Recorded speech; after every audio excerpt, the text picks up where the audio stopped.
Damos la bienvenida a un nuevo webinar de la Academia Internacional de Sexología Médica que hemos titulado Sexualidad y Salud Mental en los tiempos modernos. Y para esto es un honor contar con la presencia, la colaboración del académico profesor doctor Ángel Luis Montejo. Él es catedrático de psiquiatría de la Universidad de Salamanca, es jefe de servicio hospital universitario, es presidente de la Asociación Española de Sexualidad y Salud Mental.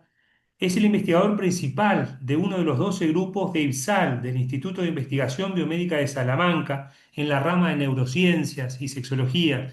Y obviamente es un académico de número de la Academia Internacional de Sexología Médica. Así que antes que nada, agradecerles a todos los presencia y agradecerte a ti, Che Luis, por la colaboración y poder acompañarnos en la jornada de hoy y la generosidad con todos tus conocimientos.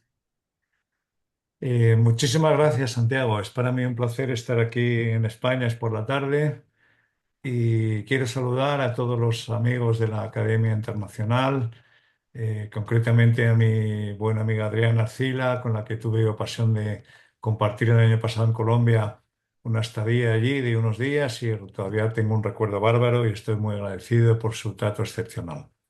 Y agradecer a todos aquellos que se conectan hoy desde Hispanoamérica, Latinoamérica. Y lo que voy a intentar es hacer un pequeño resumen, porque en España tenemos unos grupos de trabajo en la que cada uno de los grupos de trabajo está dirigido a distintas áreas temáticas en psiquiatría.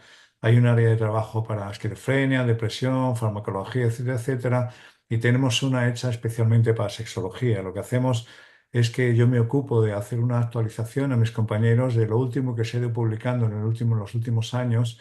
Esto lo hacemos cada año y lo que quiero traeros aquí pues es un pequeño resumen, una pequeña muestra de las cosas que se han ido moviendo últimamente en sexología, en cosas que tienen que ver fundamentalmente para los psiquiatras y que tienen que ver con cómo los psiquiatras debemos interpretar la sexología humana y la enfermedad mental dentro de los aspectos sexuales dentro de la enfermedad mental, cosa que no es un trabajo nada fácil, porque lamentablemente no todos los psiquiatras están interesados en este tema de la sexualidad. Pues yo creo, soy de los que estoy profundamente convencido de que es tremendamente importante y tenemos que seguir trabajando en esto, de modo que esto es lo que hoy os quiero compartir en los próximos 40-45 minutos. Bueno, pues deciros obviamente que está mi conflicto de interés para que veáis que he trabajado en ensayos clínicos o en conferencias con distintos organismos públicos y privados.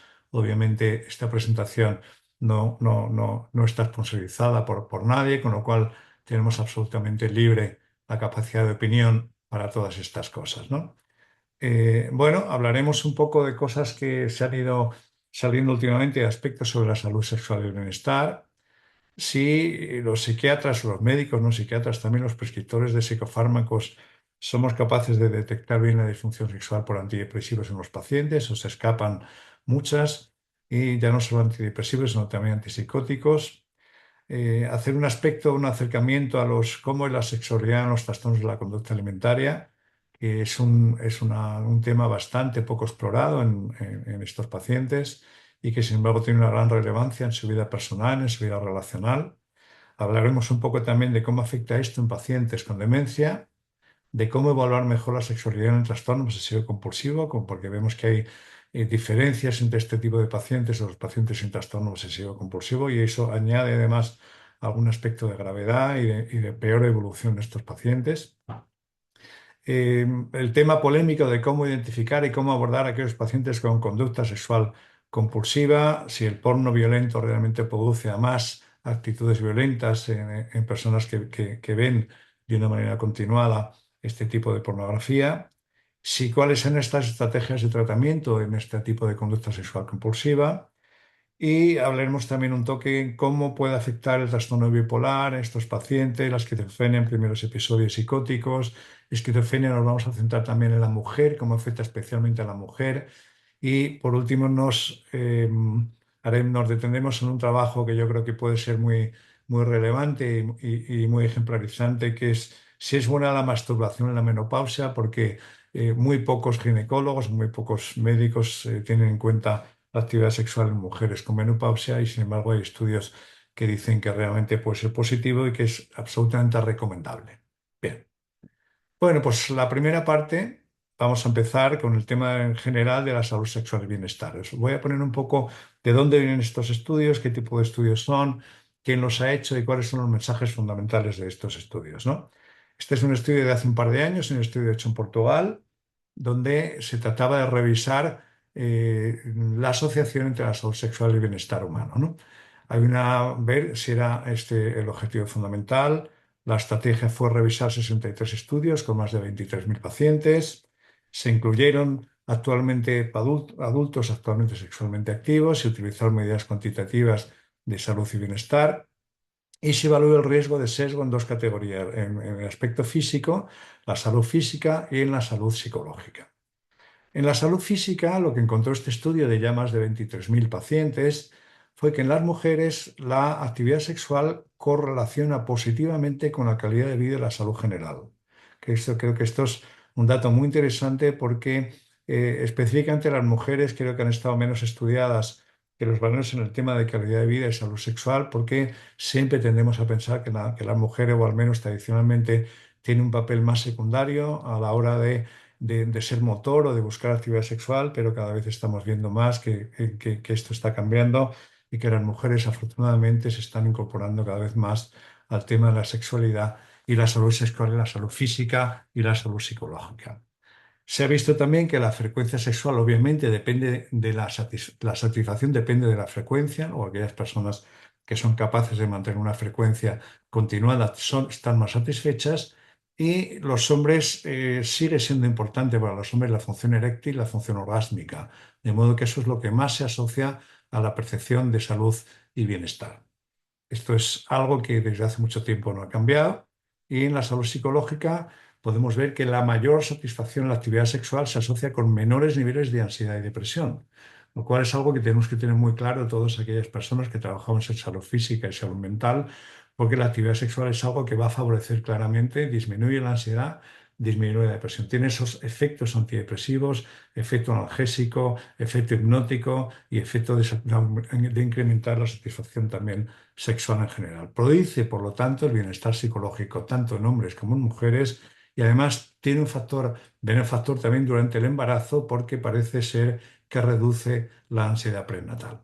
De modo que todos estos mensajes sobre la salud sexual y el bienestar creo que tenemos que tenerlos muy presentes porque en todos los estudios que se utilizan desde hace muchísimos años comparando y viendo cuál es el papel de la actividad sexual con la salud sexual y el bienestar, hay una relación clarísimamente positiva, ¿no?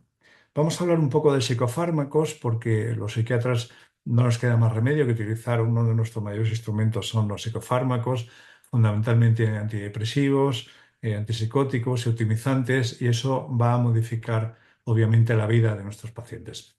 Ahí os traigo los resultados del año pasado de un estudio que se hizo en Turquía y es interesante porque en Turquía utilizaron la escala no está validada en España, que es la escala SALSEX, la Psychotropic Related Sexual Response Questionnaire, que es una escala que hicimos aquí en Salamanca desde hace ya exactamente 25 años, que se ha validado para depresión y para esquizofrenia. Y utilizaron esta escala validada al turco en casi 500 pacientes, donde se seleccionaron pacientes que solo tomaban un único antidepresivo. La población de mujeres era el doble que la de hombres, entre 18 y 69 años, una media aproximadamente algo menos de 40 años. Y lo que se vio es que con este tipo de cribado activo, pacientes sexualmente activos, no se preguntaba a todo el mundo, sino que tenían que ser pacientes sexualmente activos, se encontraron unas cifras muy altas, lo mismo que comparado con la muestra española, con más de 2.000 pacientes, había casi un 90% de mujeres y un 85% de varones que notaban algún tipo de disfunción sexual. Algún tipo significa que se divide en leve, moderada y severa, y cuando se buscaba la moderada y severa se encontraba que el 65% de las mujeres y más de la mitad de los varones iban a tener problemas sexuales. Esto es un problema que no tenemos ahora, no tiene ahora respuesta, porque el uso de antidepresivos en todo el mundo es tremendo. Se utilizan muchísimas cantidades y sabemos que el efecto mayor asociado con el uso crónico de antidepresivos es la disfunción sexual.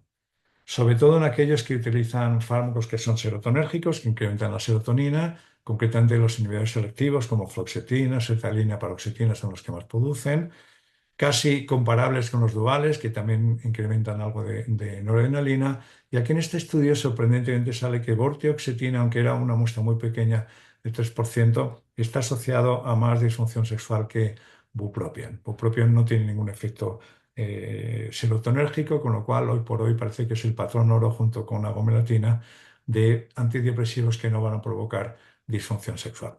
Las consecuencias de esto es que hay un gran porcentaje de pacientes que van a abandonar los tratamientos. Eh, Solo el 25% de los pacientes se toman el tratamiento más allá de los 6 meses que recomendamos en un segundo episodio. Y los pacientes que necesitan un tratamiento a largo plazo, bueno, pues va a impactarles en la calidad de vida, sobre todo porque va a disminuir el deseo y va a tener problemas importantes en la eyaculación y en el orgasmo, tanto en el orgasmo femenino como en el orgasmo masculino. La relevancia clínica que tiene esto es que si no se pregunta no se va a obtener y que es importante preguntar a cada paciente antes, durante y después del tratamiento con antidepresivos y que si no lo preguntamos no nos vamos a enterar y que a veces tenemos que pensar que sería mejor utilizar dosis bajas o ahorrarnos un antidepresivo en aquellas depresiones que son leves y que serían más susceptibles de ser tratadas con psicoterapia o simplemente con psicoeducación y que la reflexión es que quizá puede que utilicemos más antidepresivos de los necesarios y a dosis más altas de las necesarias. Esto es una reflexión que cada uno en su consulta, bueno, pues debemos ver y debemos pensar si esto es bueno para nuestros pacientes o no.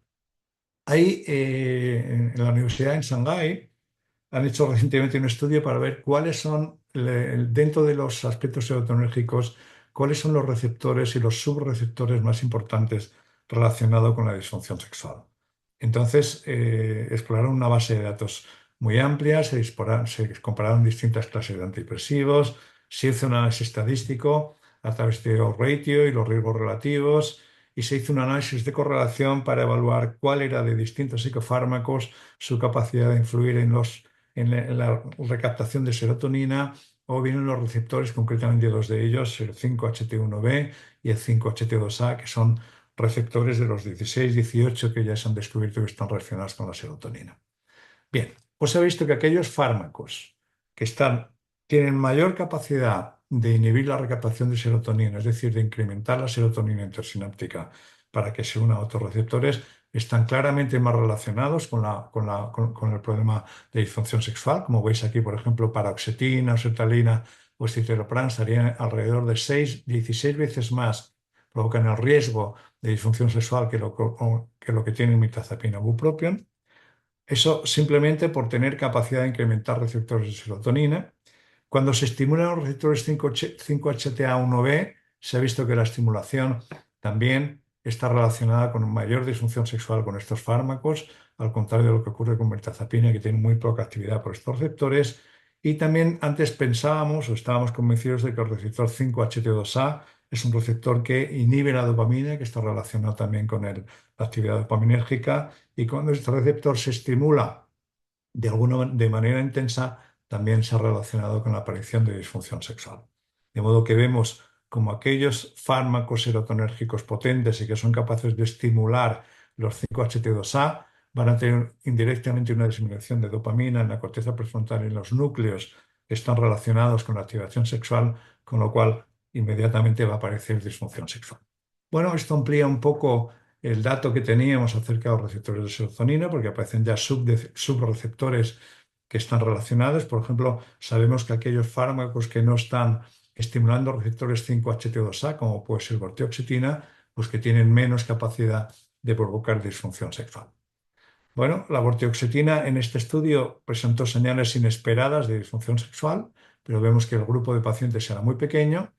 Y hay otro grupo chino, también los chinos hay que decir que están muy activos en todo el mundo, no solo en hacer chips, sino hacer cosas tecnológicas, sino que están muy interesados en ciencia y están trabajando también, hacen un trabajo tremendo en todo este tipo de patología. Bueno, pues ellos estuvieron con un metaanálisis de miles y miles de pacientes y lo que compararon fue la capacidad de distintos medicamentos, empezando por placebo, con medicamentos poco serotonérgicos en la parte de arriba de la tabla y medicamentos más serotonérgicos en la parte de abajo de la tabla, y cuál es el riesgo de provocar disfunciones sexuales, incluyendo primero trastornos eyaculatorios, disfunción eréctil o disfunción del deseo en estos pacientes. Y lo que se ha visto es que los que más se parecen a placebo son mejores que placebo. Por ejemplo, trazodona sería mejor que placebo, incluso vortioxetina, a la hora de evitar disfunción eréctil. Pero si nos vamos, por ejemplo, a problemas regulatorios, vemos que la parte final, la parte más roja, está relacionada con fluoxetina, paroxetina, clomipramina, fundamentalmente los que más van a provocar disfunción eréctil, perdón, disfunción eyaculatoria, sobre todo un mayor retraso eyaculatorio. La disfunción eréctil está relacionada también con estos dos, que serían, digamos, el paradigma fundamental para oxetina y clomipramina de provocar disfunción sexual. Lo mismo pasa con la alteración del deseo. La paroxetina es que estaría más relacionada que los demás porque además de tener un efecto muy pro-serotonérgico, se asocia con un efecto anticolinérgico. Sabemos que la acetilcolina es importante para la erección y además tiene un efecto de inhibición del óxido nítrico, con lo cual parece ser que la paroxetina es el fármaco más sucio y que habría que evitar en aquellos pacientes junto con los otros serotonérgicos, pero especialmente paroxetina. Había que revisar todos estos pacientes que tenemos en tratamiento con ello para evitar la aparición de disfunción sexual. Y después hay un tema bastante polémico y bastante difícil de tratar o de comprender, que es el tema de la disfunción sexual permanente secundario a los tratamientos crónicos después de un tratamiento con ISRS, pongamos paroxetina, por ejemplo. Porque lo que se ha visto es que aparecen algunos síntomas en pacientes que llevan varios años, no sabemos exactamente durante cuánto tiempo, del PSSD, que es el Persistent Genital, el Post-Necessary Sexual Dysfunction, y también el PGAD, que es la enfermedad de excitación genital persistente, que también parece que puede asociarse con el uso de algunos antidepresivos de manera crónica. De tal manera que nos podemos encontrar con pacientes que después de tomar muchos años antidepresivos van a notar una reducción del deseo sexual una vez que se lo hemos quitado. O sea, el problema es que es persistente a pesar de retirar el tratamiento. Puede mantenerse la disfunción eréctil, puede mantenerse la incapacidad del orgasmo, puede mantenerse o nunca llegan a recuperar esa sensación genital que tenían al principio, puede aparecer dolor genital, puede aparecer también la reducción de la excitación sexual en las areolas, en los pezones. En fin, puede haber unas alteraciones permanentes en aquellos pacientes que llevan varios años. Y algunos pueden, afortunadamente no es muy frecuente, pueden encontrarse con síntomas persistentes, como pueden ser pues, sensaciones genitales tipo zumbido, hormigueos, ardor, espasmos, picazón, dolor, etcétera, etcétera. Esto es algo que cada vez está saliendo más en literatura. Lo que pasa es que no son estudios, no hay metaanálisis grandes, son estudios habitualmente de pocos casos. Concretamente, en esta revisión sistemática encontraron 2 retrospectivos, 6 observacionales y 11 casos report, donde vieron que la prevalencia es desconocida, pero aproximadamente se habla de que en 5 o en 10% de los pacientes van a tener este tipo de problemas. No se puede acreditar tampoco una causa-efecto, porque muchos de estos pacientes han tomado el tratamiento durante muchos años, su vida emocional ha cambiado, tienen bastantes más años que al principio cuando empezaron, y lo difícil es no se puede acreditar la causa-efecto, aunque no sería descartable y que no tenemos tratamiento para esto. Pero este estudio se enlaza con otro que se hizo en Italia, que parece que pudo encontrar un abordaje para este tipo de disfunción sexual permanente post-ISRS. El estudio se centró en evaluar la eficacia de algunos tratamientos solo en hombres con disfunción sexual persistente después de los ISRS. Son muy poquitos pacientes, son solo 13 hombres de unos 30 años que fueron tratados con ISRS, y se excluía a aquellos que estaban pacientes que tenían depresión o tenían síntomas psicóticos, y se les daba bupropión y vortioxetina, una mezcla y además notacépticos tipo omega 3 o otro tipo de sustancias que luego veremos, y también vibración de los músculos pélvicos. Bueno, lo que encontraron en estos pacientes, estos poquitos pacientes después de un año, es que había una mejoría significativa en la función eréctil, utilizando el Índice Internacional de Función Eréctil, y que concretamente vortioxetina y los nutracéuticos mostraron efectos positivos en la recuperación sexual, ¿no? Parece que hay un mensaje esperanzador en este sentido y que la vibración de músculos pélvicos obtuvo resultados también altamente positivos. Aquí aparecen algunos aparatajes que se recomiendan para este tipo de pacientes que estimulando también ejercicios de Kegel y estimulando la musculatura pélvica pueden mejorar también la función eréctil. Bueno, es un dato de esperanza para este tipo de pacientes, pero que ya digo que si no se exploran no son fáciles de encontrar en la clínica.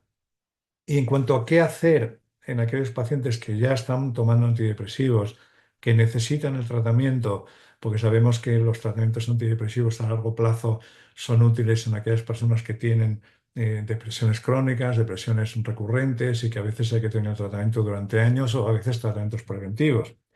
¿Qué hacer con estos pacientes? Bueno, en una revisión de más de 20 años, lo que vimos es que es la causa principal de abandono del tratamiento. No hay un algoritmo único de tratamiento, se pueden hacer distintas cosas.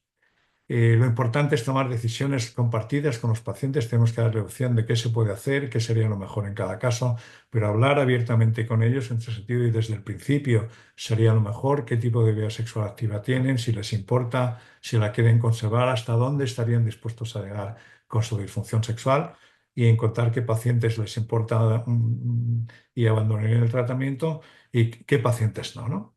No olvidemos el papel de la psicoterapia, como repetí antes, no solo pensar en los antidepresivos para tratar problemas de relación o problemas interpersonales que pueden tener las personas y que pueden ser perfectamente tratables sin psicofármacos. Y el mensaje práctico es que es importante hablar con los pacientes de todas estas cosas, porque si no preguntamos, no nos enteramos y solo hay una comunicación espontánea cuando hemos utilizado el cuestionario nuestro que mide comunicación espontánea entre el 20 y el 40%. Eso sí, la comunicación espontánea va aumentando a medida que van pasando los años y a medida que los estudios son más cercanos, con lo cual parece que la generación actual es más proclive y está más sensible a la aparición de disfunción sexual y lo comunica más que los pacientes de hace 20 o 30 años, por ejemplo. En las estrategias de tratamiento, en esta revisión sistemática que se hizo, encontramos varias opciones que serían las más interesantes. Una sería reducir la dosis. A veces hay pacientes que tienen exceso de dosis. Eso tiene la ventaja que mantenemos el tratamiento, pero reduciendo dosis a veces hay recaídas y solo se recomienda en casos leves. La segunda estrategia sería, por mí, la primera sería si realmente necesitamos un tratamiento, vamos a cambiarlo a aquellos que no producen disfunción sexual, mejora la vida sexual, pero si lo cambiamos a medicamentos que no dan disfunción sexual porque no son de actividad serotonérgica, como puede ser trazodona, mirtazapina, apomelatina, la verdad es que la eficacia antidepresiva disminuye considerablemente y hay pacientes donde no lo podemos hacer. Y en otros casos, el hecho de utilizar coadyuvantes, que no son, son fármacos que ahora veremos algunos ejemplos, puede ser un método rápido, hay una evidencia limitada, pero puede ayudar a algunos pacientes con este tipo de cosas. Hay una excepción en el tratamiento serotonérgico que es concretamente vortioxetina. Nosotros hemos hecho un estudio publicado hace un par de años cambiando a vortioxetina a pacientes que tenían disfunción sexual por antidepresivos. Este es un estudio similar a otro que se hizo también aquí en España, liderado por Froilán Sánchez, donde ellos, los médicos de atención primaria, lo que hicieron fue dar distintos antidepresivos y medir aquellos pacientes, prospectivamente los pacientes que tomaban vortioxetina frente a los pacientes que tomaban serotonérgicos. Y lo que vieron es que el perfil sexual de vortioxetina era claramente superior a los serotonérgicos. Nosotros intentamos llegar a una conclusión sobre la validez de la vortioxetina haciendo un estudio, diseñando un estudio de cambio. Es decir, pacientes que ya tenían disfunción sexual, les ofrecimos cambiar a vortioxetina y lo medimos durante 3 meses. Y lo que vimos es que estos pacientes, utilizando las ALSES, los ítems de las ALSES van de 0 a 3, 0 es que no hay problema y 3 es el peor escenario posible, es decir, son problemas intensos, por ejemplo, las ALSES miden el deseo, retraso, anorgasmia, excitación, intolerancia a la disfunción sexual. Lo que vimos es que a nivel basal los pacientes tenían una disfunción moderada, moderada casi severa, y después de los 3 meses lo que encontramos es que había habido una mejora significativa casi en todos los ítems, sobre todo mejoró el deseo y los problemas de anorgasmia, ya que tanto el retraso como la anorgasmia mejoraron significativamente, no tanto la excitación, y luego los pacientes que se mantenían en disfunción sexual lo toleraban mejor que cuando estaban tomando otro fármaco que no era vortioxetina. Las dosis medias era un estudio abierto, prospectivo, de práctica clínica real, porque ojalá pudiéramos hacer ensayos clínicos con medicamentos para tener grupos de control, tener grupos, controlar todas las variables, pero la realidad es que es tremendamente difícil hacer ensayos clínicos con estos pacientes, utilizar grupos de placebo y medir todas las variables, porque en práctica clínica real hay muchas experiencias de que los pacientes se tarda mucho en hacer, y los resultados, pues muchas veces hay que cerrar los estudios por falta de número de pacientes, ¿no? La dosis media de estos pacientes fue de 13 miligramos, y lo que vimos es que vortioxetina tiene un perfil sexual muy favorable entre 10 y 15 miligramos, pero por encima de 15 miligramos empieza a tener un perfil, ya se parece un poco más a los serotonérgicos, porque tiene un perfil de inhibición de recaptación de serotonina, pero por encima de 20 miligramos vortioxetina cada vez se aparece más disfunción sexual. De modo que si nos podemos mantener entre 10 y 15 miligramos de vortioxetina sería la solución, digamos, hoy por hoy más aproximada a la mejor opción para cambiar a pacientes que están en tratamiento con otros antidepresivos y que tienen disfunción sexual y les preocupa o lo toleran mal. Entre estos nutracéuticos, siempre estamos buscando la sustancia mágica, la piedra filosofal, aquellas sustancias que tienen un efecto sobre la vida sexual y que estimulan tanto el deseo como la excitación, como el orgasmo, etcétera, etcétera. Y lo que os traigo aquí son estudios que son realmente ensayos clínicos cortos, estudios fundamentalmente asiáticos hechos en Irán o en Pakistán, bueno, y son estudios randomizados. Fijaros que cuando se utilizó con este compuesto Afrodita, que sabéis que la Afrodita se denomina esto, pero tiene una mezcla de varios compuestos. En este caso era jengibre, azafrán, canela, cardo y tribulus terrestris. En un ensayo randomizado, 41 mujeres con sertralina y disfunción sexual. Y se cambiaron a Afrodita versus placebo por 8 semanas.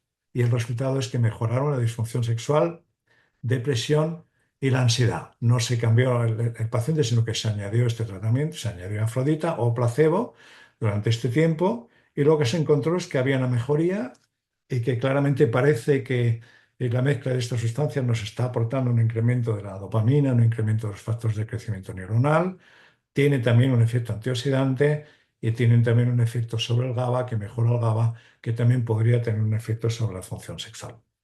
Bueno, teniendo otros estudios, haciendo una revisión de otros estudios que han ido buscando qué sustancias y con un criterio mínimo de ensayo clínico pueden ser coadyuvantes en aquellas personas en las que no le podemos quitar el tratamiento, personas que tienen disfunción sexual por algún otro tipo de medicamento.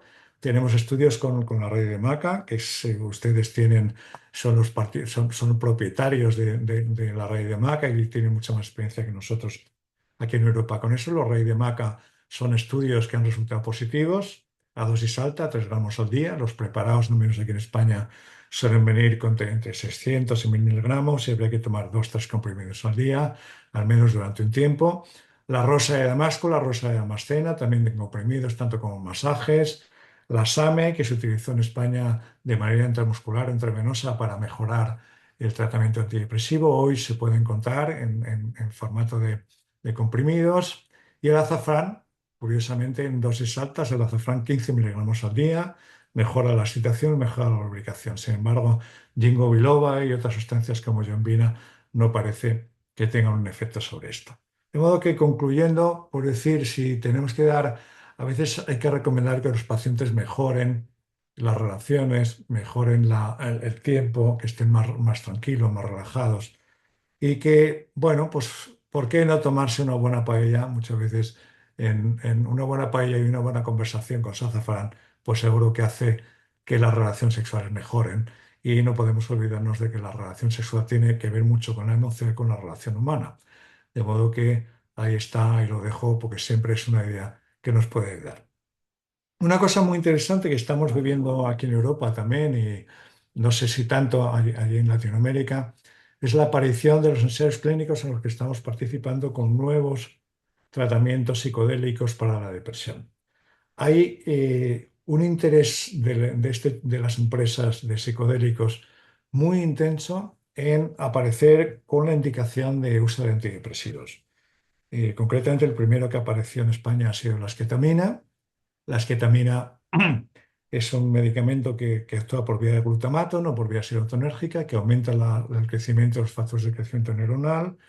Y los pacientes con esketamina están aprobados en Europa y en todos los países como tratamiento coadyuvante de otros antidepresivos, o sea, concretamente serotonérgicos. No se recomienda como uso aislado. Y entonces aquí es difícil medir si esketamina puede provocar una mejoría de la disfunción sexual o no se puede comparar con los fármacos serotonérgicos. Sin embargo, los pacientes que están tomando psicodislépticos, hay muchos pacientes que vienen a nuestra consulta y que nos dicen que están tomando, pues están yendo a consultas, están yendo a tratamientos psicológicos, que consumen setas, que consumen sustancias de una manera no reglada, que todavía no está admitido por la FDA, pero lo que sí dicen es que en las encuestas observacionales es que los psicodélicos no parecen provocar disfunción sexual. Esto es algo que tenemos que reflexionar claramente porque esto es una enorme ventaja de los fármacos o las sustancias psicodélicas comparada con los antidepresivos que tenemos hoy al uso, porque la afectación o no de la vida sexual durante el resto de tu vida puede ser un factor determinante para que los pacientes elijan un tipo de tratamiento u otro. De hecho, hay un ensayo clínico que comparó psilocibina con escitalopram en pacientes con depresión y lo que se vio es que claramente los pacientes que tomaban escitalopram, su vida sexual era significativamente peor que aquellos que tomaron sesiones con psilocibina. Esto es algo bueno, pues tenemos que tener muy presente y tenemos que estar muy preparados para la aparición que requieren de este nuevo tipo de antidepresivos, que requieren pues nuevos instrumentos en los hospitales, requieren enfermeras para darlos, requieren especialmente custodia de estos fármacos. Tampoco sabemos, porque son estudios cortos, cuáles son efectos a medio y largo plazo de estas sustancias, pero sí vemos que el efecto de los psicodislépticos, concretamente se acaba de publicar un estudio sobre el GH, 5-hidroximetiltriptamina, un estudio con dos aplicaciones, con 3 meses de diferencia. Lo que vio es que a los 8 días había un porcentaje de disminución de la escala MADRS de Montgomery de remisión de un 80% y el placebo de 0%. Esto es algo que jamás habíamos visto en psiquiatría y son fármacos con una potencia tal que, bueno, pues atemoriza pensar que eso sí, siempre que el paciente esté bien elegido y que realmente sea una depresión mayor, que no sean pacientes con otro tema de problemas secundarios, ¿no? Bueno, pues ahí lo tenemos y tendremos que enfrentarnos a ello en estos próximos años. Por otro lado, en el tema de antipsicóticos, ya sabemos que todos aquellos que incrementan la prolactina van a provocar hipogonadismo. Se incrementa la prolactina al bloquear la dopamina. Todos los antipsicóticos, risperidona, paliperidona, etcétera, bloquean la dopamina. Sube la prolactina porque terminamos con el bloqueo. Y la hiperprolactinemia va a tener una serie de problemas relacionados con la vida sexual y que para muchos pacientes puede ser muy relevante y muy importante. Lo que hicieron en este estudio es ver si paliperidona, que es un metabolito derivado de la risperidona, mejoraba la función sexual de risperidona. Sabemos que la risperidona es uno de los mayores provocadores de disfunción sexual porque está asociado a hipogonadismo, disminución de testosterona, incremento de la prolactina. Y lo que se vio en este estudio, que se utilizó la escala Aser, la Arizona, lo que se vio es que cambiar de risperidona a paliperidona no mejoró los problemas sexuales. Disminuyó un poco los niveles de prolactina en mujeres, pero no en hombres, y los problemas sexuales claramente no se mejoraron. De modo que si utilizamos fármacos que sustituyan a los hiperprolactinémicos que también suben la prolactina, es una opción que podemos descartar como opción terapéutica. Sin embargo, hay otras opciones terapéuticas como son los agonistas parciales como antipsicóticos, concretamente los que son, por un lado, agonistas parciales dopaminérgicos y al mismo tiempo son antagonistas dopaminérgicos. Quiere decir que cuando se encuentran con una actividad con una hiperdopaminergia, estos fármacos como es la caripracina o el aripiprazol, lo que hacen es disminuir la actividad dopaminérgica porque ocupan el lugar de la dopamina y es menos activo que la dopamina, con lo cual en ese sentido mejoran síntomas positivos. Pero cuando se encuentran una hipodopaminergia, por ejemplo, predominio de síntomas negativos, que hay falta de dopamina, lo que hacen es que ocupan el receptor de la dopamina y es más activo que tener poca dopamina, con lo cual tiene un efecto positivo tanto para síntomas positivos como para síntomas negativos. Bueno, diseñamos un estudio de cambio, llevamos muchos años diseñando estudios de cambio naturalísticos, prospectivos, y hemos publicado cambios a aripiprazol, cambios de antipsicóticos a olanzapina, a quetiapina, a ciprasidona, y el último que hemos hecho ha sido el último agonista parcial caripracina. Este es un estudio que aunque tenga una poca N, nos costó bastante tiempo hacerlo, nos costó casi 3 años, porque había que cumplir una serie de criterios de inclusión-exclusión, que el paciente fuera sexualmente activo, que no tomara otros fármacos, bueno, pues lo que encontramos es que hicimos dos grupos. Uno, los medimos con los Salsix durante 3 meses de nuevo, empezaban tratamiento desde el principio, y otros que estaban tomando tratamiento con otro antipsicótico y que les provocaba disfunción sexual, le ofrecimos cambiarlo, hicimos un cambio poco a poco en cuestión de 2 o 3 semanas y ver si el cambio mejoraba. Bueno, pues lo que vimos con este estudio en estos dos grupos, ya digo que es una muestra pequeña, 42, pero resultó que los datos fueron muy significativos. Veis aquí dos grupos. El grupo naranja es el grupo de cambio, pacientes que tenían una SALSEX, una media de 8 o 9 puntos total, que sabes que el peor escenario son 15 puntos en la SALSEX y el mejor escenario es no disfunción sexual, que sería cero. Este grupo naranja lo que vimos es que ya al mes primero y al mes tercero se encontró una reducción muy significativa en la puntuación global de las Axel y Temporiten, o sea que este fue exitoso el cambiar a estos pacientes, y luego que aquellos que empezaban con agonistas parciales y que tenían poca disfunción al principio, prácticamente nada, muy poquito, lo que vimos es que tenía un cierto perfil favorecedor de la función y la actividad sexual en pacientes con primeros episodios psicóticos. Cosa que es algo bastante interesante porque tenemos que darnos cuenta que los pacientes que inician un tratamiento con antipsicótico en primeros episodios suelen ser gente joven y que tiene vida sexual activa y que a ellos les importa mantener esa vida sexual activa, ¿no? Bueno, en otras patologías hemos visto la sexualidad en trastornos de conducta alimentaria, que es algo que también está poco estudiado. Hay un metaanálisis de trastornos con casi 300 mujeres y controles, y donde se han encontrado diferencias claramente entre la sexualidad de la anorexia y la sexualidad de la bulimia. Las anoréxicas en este metaanálisis nos dice que suelen tener muy bajo deseo sexual, apenas tienen fantasías, no apenas se excitan, problemas de lubricación, problemas de orgasmo. Es decir, la vida sexual en una persona con anoréxica es prácticamente inexistente y conflictiva. Están muy baja satisfacción sexual, evitan cualquier tipo de contacto sexual y están muy desinteresadas en las relaciones íntimas. Las causas casi siempre tienen que ver con hipogonadismo, tienen que ver con la falta de la regla, tienen que ver con baja leptina y malnutrición. Y sin embargo, en la bulimia nerviosa, la disfunción sexual tiene que ver con que hay baja satisfacción sexual, pero más con los problemas de la regulación emocional que tienen, con la inseguridad, y tienen que ver con las dificultades en la vida interrelacional a la hora de mantener relaciones sexuales.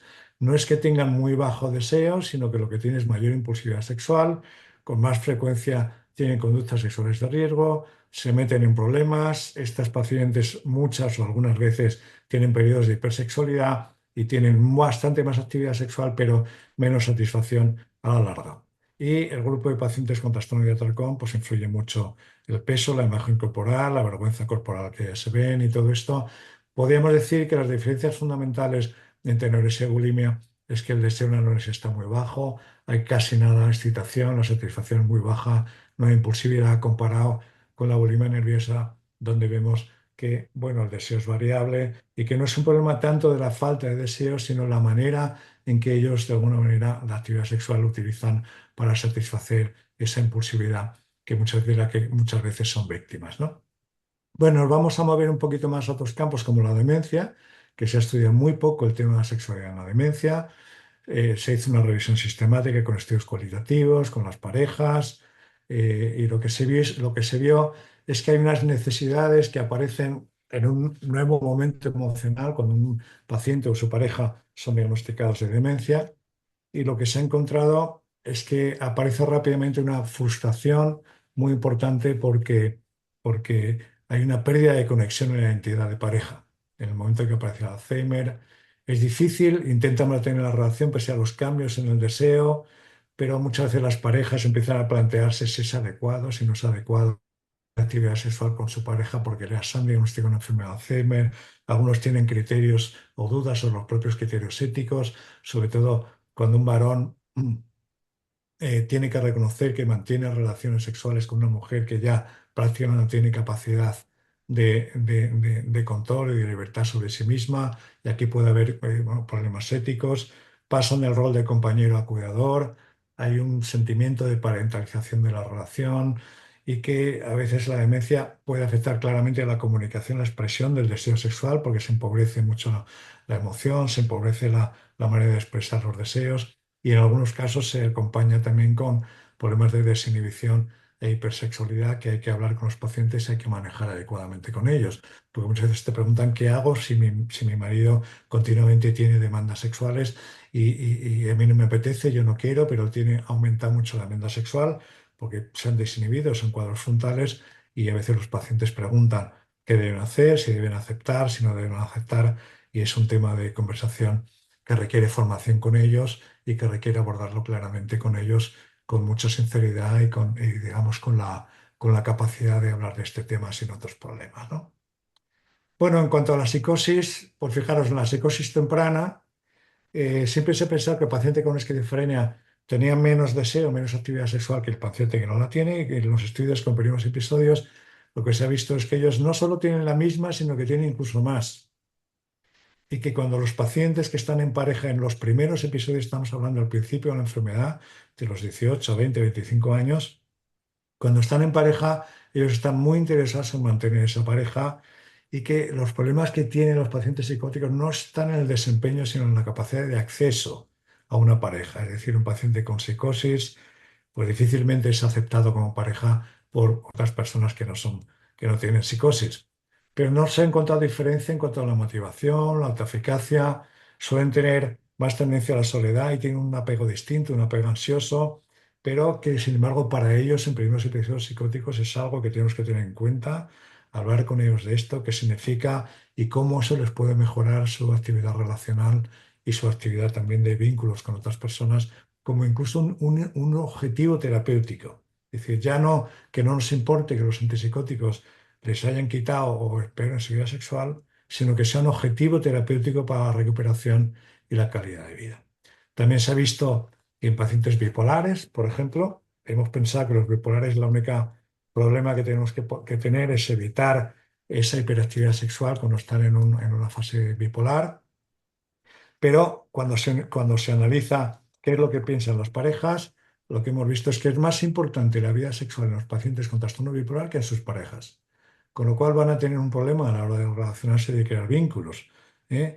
Y que el grupo depresivo tiene peor satisfacción que el grupo de control, lógicamente, y tiene mucho que ver también con los fármacos que se están tomando, tanto antidepresivos como eutimizantes. No olvidemos que la mayor parte de los eutimizantes van a tener relación con problemas sexuales, sobre todo el litio, la, el Depaquine, el ácido valproico y la carbamazepina. Van a empeorar claramente la función sexual. Luego, ¿esto que implica en las parejas? Pues que no queda más remedio que hablar con los pacientes bipolares con ellos y con sus parejas sobre la satisfacción que tienen, sobre qué implica que los pacientes tengan una actividad sexual aumentada para las parejas que habitualmente no les acompañan en ese tipo de incremento de la actividad y que a veces puede utilizarse esto como un marcador de cambio de fase, el incremento de la actividad sexual o la demanda del paciente, puede ser ya un índice centinela de que están próximos a cambiar de fase, lo van a hacer muy rápidamente, ¿no? Entonces, esto nos puede ayudar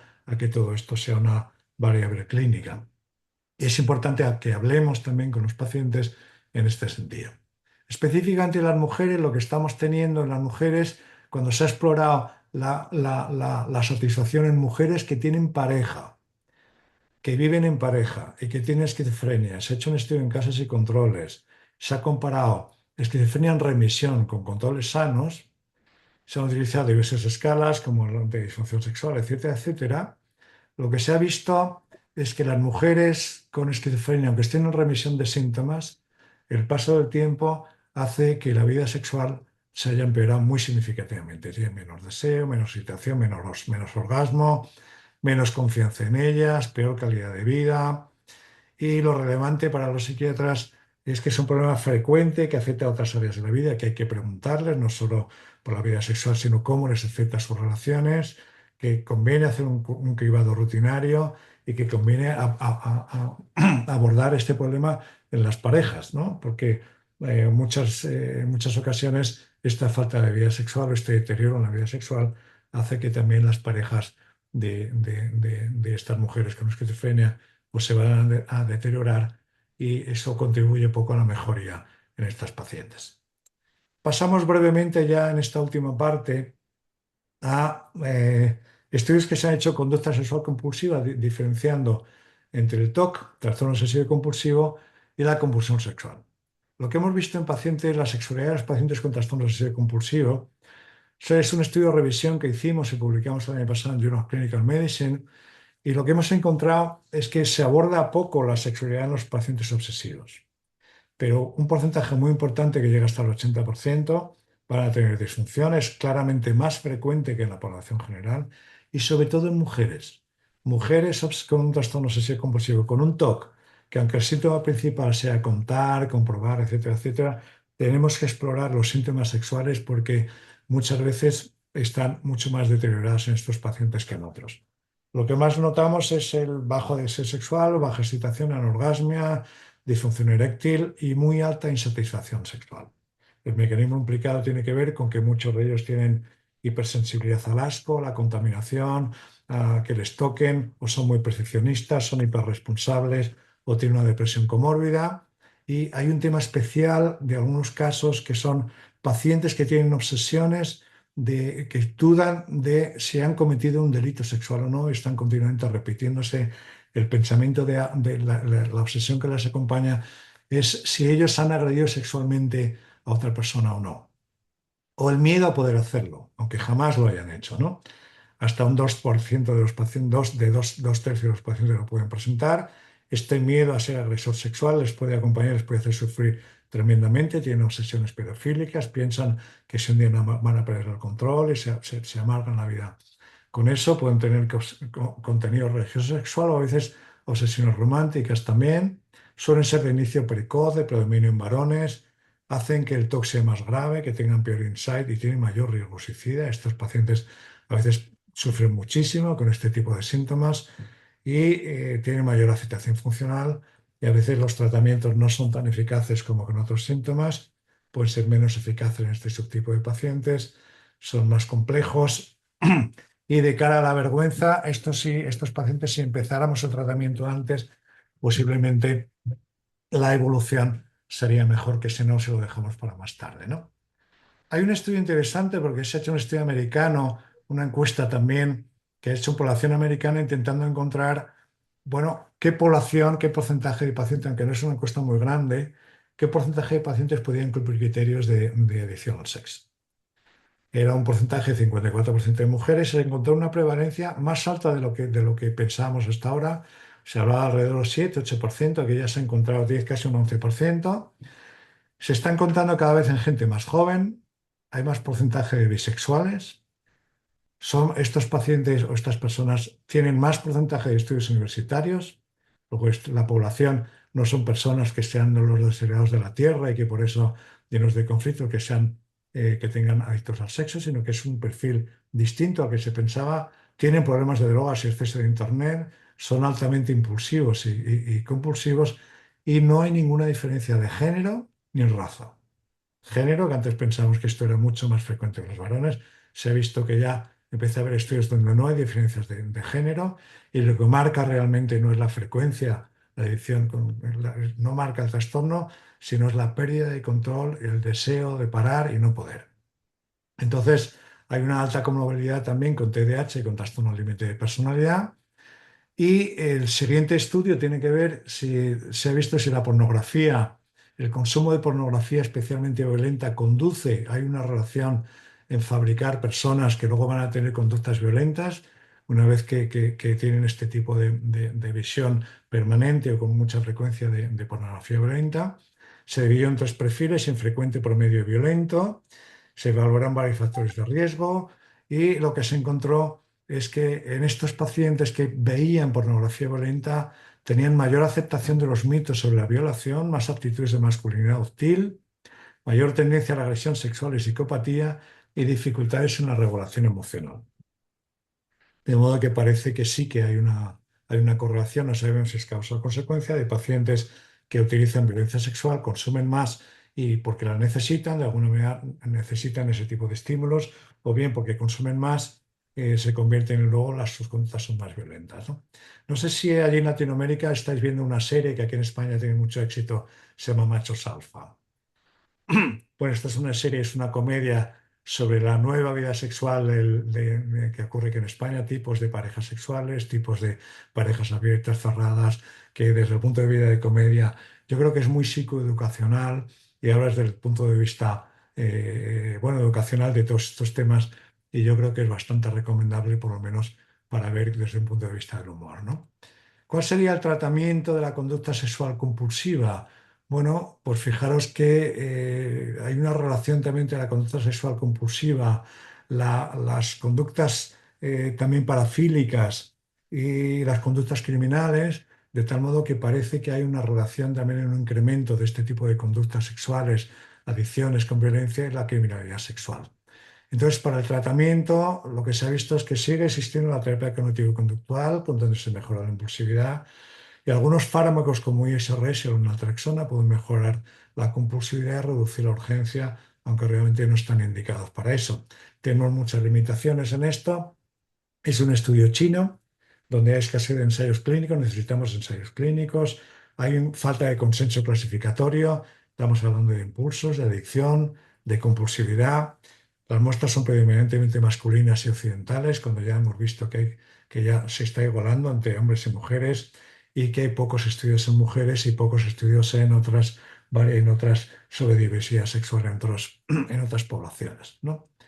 Bueno, otra de las preguntas es la pregunta, hay una revisión sobre si las parafilias que ya suponen un trastorno parafílico con sufrimiento emocional y que pueden llevar incluso a fantasías o al abuso infantil, tienen tratamiento farmacológico, tratamiento psicoterapéutico, y la que se ha encontrado es que los ISRs y los duales pueden reducir las fantasías, tiene pocos efectos secundarios graves, pero que en algunos pacientes responden y otros no. El uso de antiandrógenos puede ser eficaz en la reducción de deseos y fantasías, pero tiene efectos secundarios como aumento de peso, migrañas, osteoporosis. Los agonistas de la GnRH, como la triptorelina, disminuyen drásticamente la libido, pero hay que tener cuidado con la osteoporosis, sofocos, feminización. Y otros fármacos como el topiramato, bispirona o bupropión muestran eficacia en impulsos, aunque hay una falta de la evidencia sólida. Por lo cual parece que la terapia farmacológica, siempre combinada con psicoterapia, sigue pareciendo lo más adecuado. Y por último, me gustaría detenerme en un estudio que me llamó mucho la atención por lo positivo, por mantener un mensaje positivo, que es cuál es el papel de la sexualidad en las mujeres con menopausia. En una encuesta que se ha hecho en Estados Unidos, en una encuesta en más de 1.000 mujeres, donde se les preguntaba si habían notado un efecto de las mujeres que se masturbaban versus las que no se masturbaban y si eso tenía un efecto sobre la mejoría sintomática de los síntomas menopáusicos y perimenopáusicos. Bueno, lo que se vio es que el 20% que se masturbaba notó una mejoría sistemática. No, un 20%, perdón, de las que se masturbaban. Porque curiosamente se masturbaban la mitad sí, la mitad no, en Estados Unidos. Y de las que se masturbaban, un 20% notaban una mejoría sistemática. ¿Dónde mejoraban? Pues mejoraban el sueño, mejoraban el estado de ánimo, mejoraban el dolor, las cefaleas, el dolor genital, las molestias diversas. Mejoraban la salud vaginal, mejoraban la lubricación y la posible reducción de la atrofia, mejoraban el deseo y el placer sexual y el estrés y los síntomas vasomotores. De modo que no sé hasta qué punto, desde luego en medicina, al menos en España, no se hace prescribir actividad sexual a pacientes que van con este tipo de síntomas y dolencias. Pero deberíamos abrir nuestras mentes en aquellas personas que no tienen una formación más de sexología y recomendar este tipo de actividad sexual porque tiene un efecto tremendamente, puede tener un efecto tremendamente importante mejorando un montón de factores y sin necesidad de utilizar fármacos. El resultado de esto, el mensaje práctico es que hay un 20% de las mujeres encontraron mejoría, que es bajo coste, que es accesible, que es combinable con otras terapias y que curiosamente el 50% de las mujeres que no se masturbaban estaban abiertas al consejo médico y dijeron que lo harían si su médico se lo recomendara. De modo que, bueno, pues ahí tenemos una opción, una puerta abierta para intentar que las mujeres pues dejen de sentirse culpables a la hora de masturbarse, conozcan mejor su cuerpo y que puedan encontrar este alivio sintomático. ¿Por qué no cambiar un poco la imagen de la mujer menopáusica? Esa mujer menopáusica triste, siempre pesarosa, con un montón de conflictos, un montón de problemas, en mujeres empoderadas que sean dueñas de su actividad sexual y que mantengan la actividad sexual. Y ya por último, lo último que quiero traeros es un estudio que presento todos los años en estas reuniones anuales que tenemos de actualización, que es un estudio que me parece que es tremendamente importante, un estudio también americano que se hace esta pregunta: ¿qué factores mantienen la pasión en las parejas a lo largo de los años? ¿Qué hay que hacer para que las parejas duren y sean sexualmente activas? Y fijaros que lo que ellos encontraron en una encuesta de varios miles de pacientes es que influye mucho la frecuencia sexual. Las parejas que se mantienen sexualmente activas, cuanto más frecuencia tienen, más probabilidad es que la pareja mantenga la pasión y que la pareja se mantenga unida. Recibir sexo oral, no dar, no, recibir. Quiere decir que esto llega un momento que la pareja que es capaz de incrementar su comunicación sexual y que el sexo oral tiene un papel, tener orgasmos, luego el orgasmo es importante para la satisfacción sexual y para que se mantengan las parejas, variedad en las relaciones sexuales, aquí no habla de diversidad con otras parejas, sino variedad, evitar la monotonía. Esto es importante, que aparezca la fantasía, que haya un buen ambiente emocional, porque obviamente si el ambiente emocional entre la pareja no es bueno, la vida sexual tampoco lo va a ser, y que haya una buena comunicación sexual. Y yo creo que esto es un mensaje positivo, un mensaje de esperanza que tenemos que compartir con nuestros pacientes, tengan lo que tengan, para intentar que ellos tengan una vida sexual sana, con un bienestar emocional y físico sano, y bueno, pues pensar que la sexualidad humana y la sexología puede ayudarles también, sin duda, a mantener una buena calidad y una buena relación, una buena calidad y un buen factor de vida. Y esta es mi última diapositiva y muchas gracias a todos por estar ahí. Perdón por haberme extendido un poquito más en el tiempo y estaré encantado de si soy capaz de contestar alguna de vuestras preguntas, que seguro que son más allá que muy inteligentes. Teche Luis, muchas gracias por los conocimientos. Uf, siempre una fuente de conocimientos. Realmente los problemas de visión son muchos, ¿viste? Yo me puse Sí, yo no las creo que... gafas ahora. Perfecto. Algunas preguntas que han llegado. Mira, unas son si querés dejar de compartir, así ya te veo un Sí, poco más grande y te vemos. sí, estupendo. Excelente. Vamos a ver, Y perfecto, estamos. perfecto. Che, Luis, la primera pregunta que se habla es sobre el uso de la paroxetina, que deseas evitar, dar los importantes efectos secundarios que tenía, pero ¿qué opina su uso, específicamente la disfunción sexual por la eyaculación precoz, o aparecen en algunas pautas para manejo en la mujer de los síndromes climatéricos, viste, los síntomas del síndrome climatérico con paroxetina, bajas dosis? ¿Qué opinión te merece dada la prevalencia de efectos secundarios que puede llegar a provocar en la esfera sexológica? Pues mira, yo creo que hoy por hoy la paroxetina, con todo el elenco de antidepresivos que tenemos, es fácil no utilizarla. No la necesitamos. Yo hace años que no la utilizo. Porque hay otras opciones. Por ejemplo, en el tema de eyaculación precoz, que se ha dicho que los inhibidores selectivos de la captación de serotonina ayudan. Bueno, pues efectivamente es así. Hay estudios, incluso hay estudios comparativos entre ellos. ¿Qué es mejor usar sertralina, paroxetina, fluoxetina o otro? No recuerdo, que creo que era citalopram. Y lo que se ve es que daba igual, cualquiera tenía ese efecto. Pero claro, tienes que tener la precaución de tomarlo unas horitas antes y luego te arriesgas a que tengas algún efecto adverso tipo serotonérgico. pero si queremos utilizarlo como retrasar el problema eyaculatorio, puede que aparezca, pero no inmediatamente. A veces necesitamos unas cuantas horas más o que aparezca el efecto a un día o 2 días. Se ha hecho un estudio comparativo de paroxetina versus tramadol. Y el tramadol es un fármaco que en un ensayo clínico vio que era muy eficaz, tan eficaz como paroxetina y mucho más rápido. O sea que si me llegas a pedir para uso ocasional, ¿qué preferiría? ¿Paroxetina o tramadol? Pues oye, yo creo que sería más rápido tramadol. Hay que probar lo que le vaya a cada paciente, ¿no? Porque hay pacientes que los serotonérgicos les dan diarrea, otros les dan molestias gástricas. A mí hay un fármaco que me gusta bastante, que es el que más utilizo, que es cuando quiero tener esos efectos, es citalopram. Porque el citalopram tiene una gama mayor, yo creo, de efecto antidepresivo, de efecto también sobre la función sexual, y que podemos utilizar mejor las dosis, de menos dosis a más, ¿no?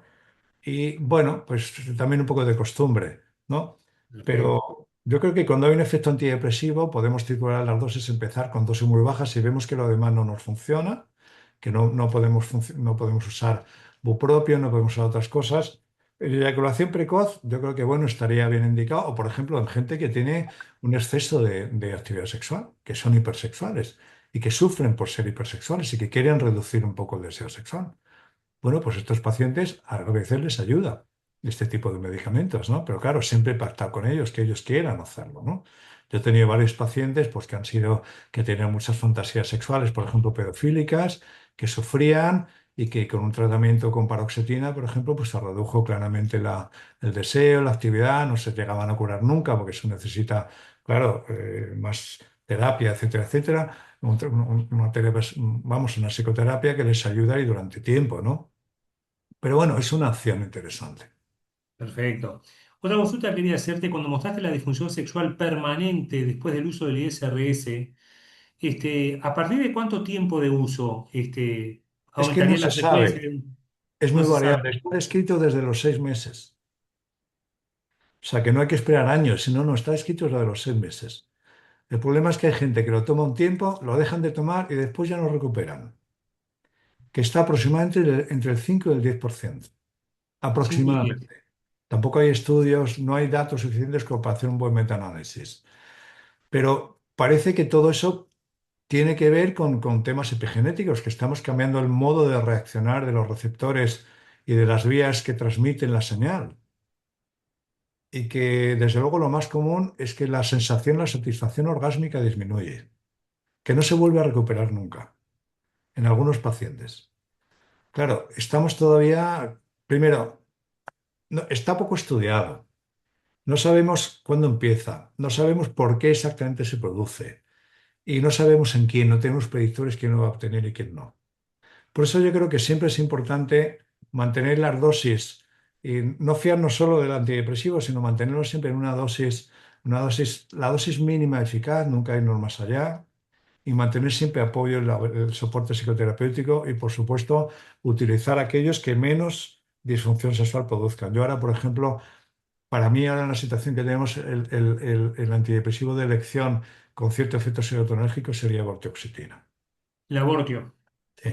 Que además tenemos Vortioxetina. haciendo 5, 10, 15, 20 miligramos. Si Ujú. hay pacientes que a lo mejor no van bien con vortioxetina y requieren un poco de serotonérgico, bueno, lo puedes añadir un poco de serotonérgico, ¿sabes? Una dosis adicional por una dosis menor.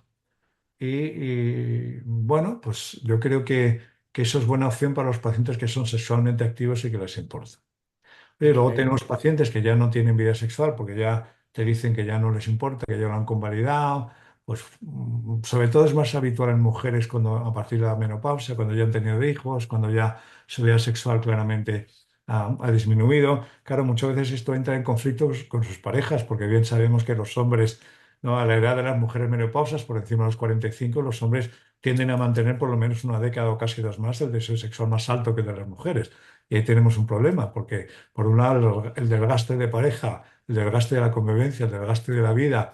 Esto es como el carnet por puntos, ¿no? Cada vez el carnet de tráfico por puntos. Cada vez que cometes una infracción te va quitando puntos hasta que te quedas sin carnet. Pues son las parejas que no trabajan en mantenerse unidos, pues suele pasar esto. que poco a poco se van deshaciendo. Sin duda ninguna, sin duda. Hoy cuando hablabas perdón, para terminar la última consulta que te quería trasladar, cuando hablabas de la disfunción sexual inducida por psicofármacos, muchas veces vos hablabas de la risperidona, cómo hay un doble mecanismo, a veces por la hiperprolactinemia que puede generar, otras veces por el hipogonadismo o el descenso de la testosterona, sobre todo en el varón. ¿No sería Sí, lógico poder aconsejar, dosificar, para ver si hay alguna vulnerabilidad individual en la disfunción sexual inducida por psicofármacos, dosificar el eje hipotálamo hipófiso gonadal o el hipófiso gonadal en los pacientes que están recibiendo eh, claro, psicofármacos y instalan claro, disfunciones claro, sexuales? Quizá es una por supuesto. hiperplastinemia reactiva que podamos Sí, sí, sí, secundaria o... totalmente. Nosotros hicimos aquí en España, hicimos un consenso en el año 17, el 16 se publicó en el 17 y el 18 sobre cómo diagnosticar hiperprolactinemias iatrogénicas secundarias antipsicóticos y qué importancia tenía y cómo abordarla y cómo tratarla. Y las conclusiones, porque fue un consenso multidisciplinar donde intervinieron también internistas, oncólogos, endocrinos. La primera conclusión a la que llegamos es que los antipsicóticos estándar que bloquean la dopamina, inevitablemente en un 90 y muchos por ciento van a subir la prolactina. Y la prolactina sube en un porcentaje que no es al menos la tercera parte a niveles de hiperprolactinemia grave, es decir, más de 150 nanogramos por litro. Eso en un tercio de los pacientes. Claro, si no monitorizamos, no sabemos hasta dónde les llega, ¿no? Y el hecho es que si tú tienes un paciente que ya tiene una hiperprolactinemia y que se mantiene y cada vez va subiendo, sabemos que las consecuencias a corto, medio y largo plazo van a ser grandes, porque van a tener la disfunción sexual, va a ser obvia, es evidente, porque la prolactina produce una disminución de la testosterona, de los estrógenos y produce una disminución del deseo. Y además de eso, produce también retrasos y problemas en la satisfacción sexual, pero produce también anovulación. Entonces, las mujeres con psicosis que les tratamos con un hiperprolactinémico, resulta que si no hablas con ellas, jamás puedes plantearnos la maternidad, nunca van a ser madres, porque no ovulan. Y luego además hemos visto que hay una clara relación entre la alteración ósea y la hiperprolactinemia. Al cabo de entre 4 o 5 años, y además no necesitas tener unos niveles altos de prolactina para que se empiece a producir reabsorción ósea de manera patológica. Y hemos detectado casos de adolescentes con hiperprolactinemia que ya tienen osteopenia antes de los 25 años. Claro, hay que ir fabricando huesos hasta los 25 años y luego a partir de ahí empezamos a gastar, ¿no? Pero lo que estamos viendo es que por encima, fíjate, hemos encontrado la cifra, eso estamos ahora, es lo próximo que vamos a publicar, la cifra de niveles de prolactina por encima de la cual hay una clarísima relación entre osteoporosis y tal, que son 45 nanogramos por mililitro, es decir, una hiperprolactinemia moderada, no necesita ser grave. Porque son las mujeres hasta 25 es lo normal, varones hasta 20, ¿no? Pero en cuanto ya estás en 45, a partir de ahí empiezas a tener una clara relación con la disminución de hueso. Y luego, claro, que la hiperprolactinemia pues hace que tu vida sexual cambie, que desaparezca. Y entonces, bueno, pues hay gente que no le importa la vida sexual, pero pacientes psicóticos que son jóvenes, que habitualmente tienen actividad sexual antes del episodio psicótico y que toman un tratamiento hiperplastinémico, en cuanto lo detectan, lo abandonan. Lo dejan de tomar y no quieren vernos a los psiquiatras ni en pintura, porque saben No, que nosotros somos los que le vamos a provocar ese problema. Y muchos no quieren hablar de este asunto con los pacientes, con lo cual el paciente pues pierde la confianza, ¿no? Y sin embargo, afortunadamente tenemos estos otros, los que no son hiperplastinémicos, los que son agonistas parciales, que no suben la prolactina.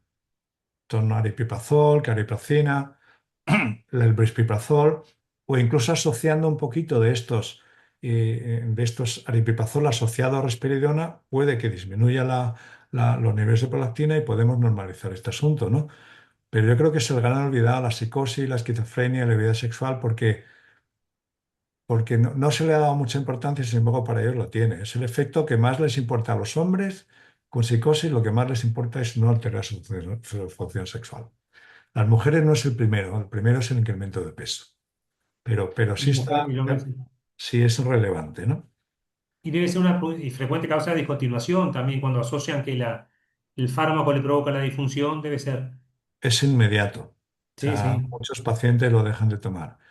Y bueno, pues claro, el coste personal, sanitario y social que tiene el abandono de la medicación significa que hay una recaída casi en el 100% de los casos, vuelta a Mm, ingresar, vuelta otra vez a toda la dinámica estropeada y es un drama, ¿no? Es un drama, nos cuesta sí, todos sí, los fondos también, ¿no? sí, sí. Che, Sí, Luis, sí. impresionante. La verdad que Bueno, espectacular en la conferencia. Gracias, como siempre, por la placer, colaboración. muchísimas gracias. Un Ha, abrazo ha para sido un honor todos escucharte, ¿eh? desde España. Adiós a Nos vemos en todos. la próxima. Chao. Saludos de Nos Latinoamérica. Chao, vemos. Adiós, chao. adiós. Nos vemos.